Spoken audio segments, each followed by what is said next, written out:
শ্রাবণ মাসের প্রথম সোমবার তারকেশ্বর বাবার মাথায় জল ঢালতে গিয়ে ঘটল ভয়ঙ্কর কাণ্ড। প্রতি বছরের ন্যায় 2024 এবছরও কিন্তু লক্ষাধিক দর্শনার্থী এবং ভক্তরা এসে উপস্থিত হয়েছিল শেওড়াফুলি ঘাট এবং সেখান থেকে তারা পায়ে হেঁটে যাচ্ছে তারকেশ্বর। দেখতেই পাচ্ছেন আমরা এখন আছি নিমাই তীর্থ ঘাট। এই ঘাট থেকেই কিন্তু প্রত্যেক মায়েরা এবং প্রভুজিরা তারা কিন্তু গঙ্গা স্নান করে এরকমভাবে বাঁক কাঁধে নিয়ে তারা কিন্তু প্রায় 42 কিলোমিটার পায়ে হেঁটে খালি পায়ে হেঁটে তারা কিন্তু পৌঁছে যাবে তারকেশ্বর। দেখতেই পাচ্ছেন কত দর্শনার্থী এবং ভক্তরা এই যে নিমাই তীর্থ গঙ্গার ঘাট এই স্থান থেকে কিন্তু গঙ্গা স্নান করছে এবং বাবার জন্য তারা কিন্তু গঙ্গা জল সংগ্রহ করছে। প্রত্যেকে কিন্তু খালি পায়ে হেঁটে যাবে। প্রিয় বন্ধুরা, এমন দুর্লভ দৃশ্য আপনারা আগে পরে দেখেননি। তো এই দুর্লভ দৃশ্যের মধ্যে এমন কিছু কাণ্ড কারখানা ঘটেছে যেগুলো আপনাদের সামনে আমি তুলে ধরার চেষ্টা করেছি। প্লিজ বন্ধুরা, আপনারা হাত জোর করে আপনাদের কাছে বিনম্র অনুরোধ, এমন কাণ্ড আপনারা করবেন না। তো যাই হোক, দেখতেই পাচ্ছেন কত মায়েরা তারা কিন্তু পায়ে হেঁটে বাঁক কাঁধে নিয়ে তারা কিন্তু চলেছে তারকেশ্বরের উদ্দেশ্যে বাবা তারকনাথের মাথায় জল ঢালতে। তারকেশ্বর কিন্তু এই শ্রাবণ মাসের বিশেষ তিথিতে প্রতি বছরই কিন্তু জমজমাট একটি পরিপূর্ণ অবস্থার সৃষ্টি হয়। দেখতেই পাচ্ছেন এখন কিন্তু আমরা আছি নিমাই তীর্থ ঘাট। আর এই যে বাঘটা দেখছেন আপনারা চাইলে বাড়ি থেকে নিয়ে আসতে পারেন, আর যারা বাড়ি থেকে আনবেন না তারা কিন্তু এই যে নিমাই তীর্থ ঘাট এই ঘাটে কিন্তু অসংখ্য পেয়ে যাবেন এমন বাঘ। আপনারা চাইলে সেখান থেকে সংগ্রহ করে নিতে পারেন। বাড়ি থেকে সাজিয়ে আনাটা আমি গুরুত্বপূর্ণ মনে করি, কিন্তু আবারও এখানে কিন্তু বছরের বিভিন্ন সময় তো বিজনেসটা চলে না, এই বিশেষ সময় এখানে অনেকেই এই ব্যবসাটা করে থাকেন। তো আপনারা চাইলে এখান থেকেও সংগ্রহ করতে পারেন। তো দেখতেই পাচ্ছেন, ভিডিওটি সম্পূর্ণ দেখবেন, না দেখলে কিন্তু ভীষণ মিস করে যাবেন। পুরো তারকেশ্বর মন্দির পর্যন্ত আপনাদের আমি পায়ে হেঁটে নিয়ে যাব এবং এরকম সুন্দর সুন্দর কিছু দৃশ্য আপনাদের দর্শন করাবো। প্রিয় বন্ধুরা, হাত জোর করে আপনাদের কাছে একটি বিনম্র অনুরোধ, এই তারকেশ্বর জল ঢালতে যাবার পথে অনেকে আছে আমাদের ভাইরা এবং বন্ধুরা, তোমাদের কাছে হাত জোর করে আমার অনুরোধ যে বিশেষ আপনারা কিছু স্লোগান ব্যবহার করে থাকেন বাবা তারকনাথের উদ্দেশ্যে, দয়া করে ওই স্লোগানগুলো আপনারা ব্যবহার না করলে ভীষণই ভালো হয়। কেননা আমাদের সনাতন ধর্মকে কালিমালিপ্ত করার কোনো রাইট তোমাদের নেই। বছরের বিভিন্ন সময় তোমাদের হয়তো বাবার কথা ভুলেই যাও, শ্রাবণ আসলে হয়তো তোমরা বাবার কথা মনে পড়ে, এতে আমার কিছু যায় আসে না। আপনারা যে বাবার কথা মনে রেখেছেন এই শ্রাবণ মাসে, এর জন্য আপনাদের অসংখ্য ধন্যবাদ। কিন্তু বাবার মাথায় জল ঢালতে যাওয়ার সময় আপনারা যে নেশাগ্রস্তভাবে যান, গাঁজা খান বা বিভিন্ন রকমভাবে নেশা আদি করে থাকেন, তো হাত জোর করে অনুরোধ, এমন কিছু করবেন না যাতে আমাদের সনাতন ধর্ম কালিমালিপ্ত হয়। তো এগুলো আপনারা প্রতিবাদ করবেন। দেখুন, আমরা তো সনাতন ধর্মের প্রত্যেকটা মন্দির বা বিভিন্ন সংস্থা তারা তো আর দায় নিয়ে বসে নেই যে এরকম বিভিন্ন রকমভাবে তারাই প্রতিবাদ করবে। আপনারাও প্রতিবাদ করবেন কোনো বাবার নামে কোনো উল্টোপাল্টা স্লোগান দিলে। দেখতেই পাচ্ছেন নিমাই তীর্থ ঘাটের রমরমা অবস্থা। আর এই স্থান থেকে এখন কিন্তু আমরা পায়ে হেঁটে পৌঁছে যাব সেই তারকেশ্বরের উদ্দেশ্যে। দেখতেই পাচ্ছেন প্রত্যেক ভাইরা এখানে কিন্তু ভীষণ আবেগপূর্ণভাবে কিন্তু এই শ্রাবণ মাসে যেয়ে থাকেন। আমারও ভীষণ ভালো লাগে। তো সনাতন ধর্মের আপনারা যে কাণ্ডারি, আপনারা যে খুব শক্তভাবে আপনারা সনাতন ধর্মটাকে খুব সুন্দরভাবে একটা জায়গায় উপস্থাপন করছেন, এর জন্য আপনাদেরকে অসংখ্য ধন্যবাদ। তো প্রিয় বন্ধুরা, দেখতেই পাচ্ছেন নিমাই তীর্থ ঘাট থেকে এখন কিন্তু আমরা রওনা দিয়েছি কোথায়, সেই বাবা তারকনাথের উদ্দেশ্যে। আর রিমিঝিমি বৃষ্টি এই শ্রাবণের ধারার মধ্যে দিয়ে আমরা কিন্তু পৌঁছে যাব সেই বাবা তারকনাথের কাছে। বাবা দেবাদিদেব মহাদেব হচ্ছে দেবতাদের মধ্যে শ্রেষ্ঠ, তিনি হচ্ছে পরম বৈষ্ণব। বাবার কাছ থেকে আমাদের ধন ঐশ্বর্য এই সমস্ত কিছু না চেয়ে বাবার কাছ থেকে আমাদের চেয়ে নেওয়া উচিত কৃষ্ণ ভক্তি। তো বাবা যেন তার চরণে আমাদেরকে আশ্রয় দেন। দেখুন, বাবা আমাদের প্রত্যেকেই জানে যে বাবা আমাদেরকে কোনটা কখন কি প্রয়োজন, কিন্তু তিনি আমাদের যেন প্রতি মুহূর্তে রক্ষা করেন এবং সনাতন ধর্ম যেন রক্ষা থাকে। এবং এই ভারতবর্ষের বুকে সনাতন ধর্ম বিভিন্ন সময় বিভিন্ন রকমভাবে আঘাত পড়ছে সনাতন ধর্মের উপর, সেগুলো যেন বাবা কঠিন হাতে সেগুলো দমন করে। তো দেখতেই পাচ্ছেন কত মায়েরা, বিশেষ করে এইসব ধর্মীয় স্থানে মায়েদের যাওয়ার আগ্রহটা অনেক বেশি। আপনারা জানেন যে এই তারকেশ্বর যাওয়ার পথে অনেক ব্যস্ততম রাস্তা ধরে কিন্তু এই পৌঁছাতে হয়, তার জন্য কিন্তু অনেক ট্রাফিক জ্যাম হয়। তো আপনারা যারা বাবার ভক্ত আছেন এগুলো কিন্তু আপনারা উপেক্ষা না করে আপনারা কিন্তু ছুটে যান। তো প্রিয় বন্ধুরা, সুন্দর হরিনামের মধ্যে দিয়ে আপনারা এই তারকেশ্বর যাবার পথটা আপনারা দর্শন করুন, আর আপনাদের ভীষণ ভালো লাগবে। দেখতেই পাচ্ছেন ধীরে ধীরে কত ভাইরা তারা কিন্তু পৌঁছে যাচ্ছে সেই বাবা তারকনাথের উদ্দেশ্যে। আমি কিন্তু প্রতি বছরই আসি এবং বাবা তারকনাথের মাথায় আমি শ্রাবণের একটা সোমবারে আমি কিন্তু জল ঢালি। আপনাদের সেটা তো দর্শন করাতে পারি না, কেন বলুন তো? কেননা মোবাইল ফোন থাকে, কিন্তু ওখানে তো প্রচণ্ড জ্যাম থাকে, সেখানে সেটা সম্ভব হয়ে ওঠে না। তো প্রিয় বন্ধুরা, আপনাদের এই তারকনাথের কাছে যেতে যেতে আপনাদের আমি দর্শন করাবো অনেক সুন্দর সুন্দর কিছু কিছু দৃশ্য, এবং এমন কিছু দৃশ্য আপনাদের দর্শন করাবো যেগুলো হয়তো আপনারা আশা করেননি, কিন্তু এমনও ঘটনা ঘটে থাকে। তো আপনাদের কাছে তার জন্য আমার বারবার হাত জোড় করে বিনম্র অনুরোধ, আপনারা নেশাগ্রস্তভাবে যাবেন না। আর আপনার সামনে দেবাদিদেব মহাদেবকে নিয়ে কোনো বাজে স্লোগান হলে তৎক্ষণাৎ আপনারা প্রতিবাদ করুন। তো দেখতেই পাচ্ছেন এই ব্যস্ততম রাস্তা ধরে কত দূর দূরান্ত থেকে কিন্তু ভক্তরা ছুটে আসছে। দেখতেই পাচ্ছেন মাথায় রয়েছে ফেটি, কাঁধে রয়েছে বাবার বাঁক, এবং দুদিকে রয়েছে গঙ্গা জল, এবং বাবার কাছে আমরা প্রত্যেকেই ছুটে চলেছি। শ্রাবণ মাসে নয়, বছরের বিভিন্ন সময় আসুন। শুধুমাত্র ফেস্টিভ্যাল টাইমে কেন সনাতন ধর্ম জেগে উঠবে? ফেস্টিভ্যাল টাইমে নয়, বছরের বিভিন্ন সময় আসুন, সনাতন ধর্মকে রক্ষা করতে হবে। শুধুমাত্র আবেগ বা হুতোষের বসে আমরা সনাতন ধর্মটাকে কালিমালিপ্ত করতে পারি না, সনাতন ধর্মটাকে আমরা উদযাপন করতে পারি না। সনাতন ধর্ম, হ্যাঁ অবশ্যই সনাতন ধর্ম ফেস্টিভ্যাল এবং সনাতন ধর্ম আনন্দের একটি কি বলবো, সনাতন ধর্ম সত্যি একটা এমনই একটি ধর্ম যে ধর্মটা আনন্দে ভরা। প্রতিটা ফেস্টিভ্যালই আমাদের কাছে ভীষণ আনন্দ দেয়। তো তারই মধ্যে দেবাদিদেব মহাদেবের এই শ্রাবণ উৎসব, এই শ্রাবণ মাসে কিন্তু আমাদের সুন্দরভাবে এই উদযাপনটি হয়ে থাকে। তো প্রিয় বন্ধুরা, দেখতেই পাচ্ছেন কত ভাইরা, কত মায়েরা, কত বোনেরা তারা কিন্তু পৌঁছে যাচ্ছে সেই বাবা তারকনাথের মাথায় জল ঢালতে, আর বলছে হর হর মহাদেব। প্রিয় বন্ধুরা, এই শ্রাবণ মাস জুড়ে কিন্তু আমি ছুটে বেড়াবো পশ্চিমবঙ্গের বিভিন্ন প্রান্তে বড় বড় শিব মন্দির, এবং যেখানে আপনাদের আমি দর্শন করাবো সেই সব শিবের স্থান এবং সেখানকার মহিমা আপনাদের সামনে আমি তুলে ধরার চেষ্টা করব। তো আপনারা যারা এখনও আমাদের মায়াপুর ব্লগ ইউটিউব চ্যানেলটি সাবস্ক্রাইব করেননি, অত সাবস্ক্রাইব এবং বেল আইকনটি অল করে রাখবেন।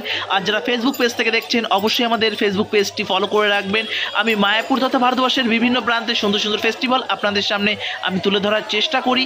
তো ভিডিওটি ভালো লাগলে অবশ্যই আপনার প্রিয়জনের কাছে শেয়ার করবেন, আর সুন্দর হরিনামের মধ্যে দিয়ে আপনারা এই সুন্দর ভিডিওটি দর্শন করুন, সম্পূর্ণ ভিডিওটি দর্শন করুন। আপনারা যারা আসতে পারেননি এবছর তারকেশ্বরে, বাড়িতে বসে বসে আপনারা এই সুন্দর ফেস্টিভ্যালটি আপনারা দর্শন করুন। হরে কৃষ্ণা, হর হর মহাদেব।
একদম দিবেন, দেখবো।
ভিড়ে ঢোকার দরকার নেই, ভিড়ে ঢোকার দরকার নেই।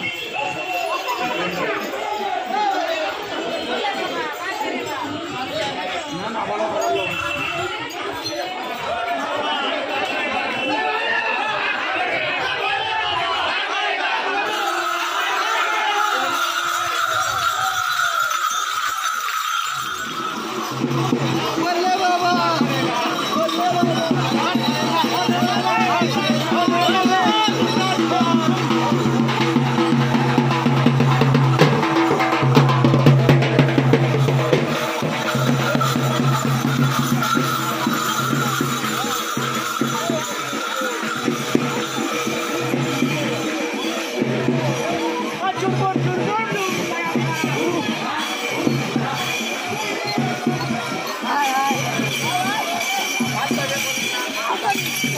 Oh,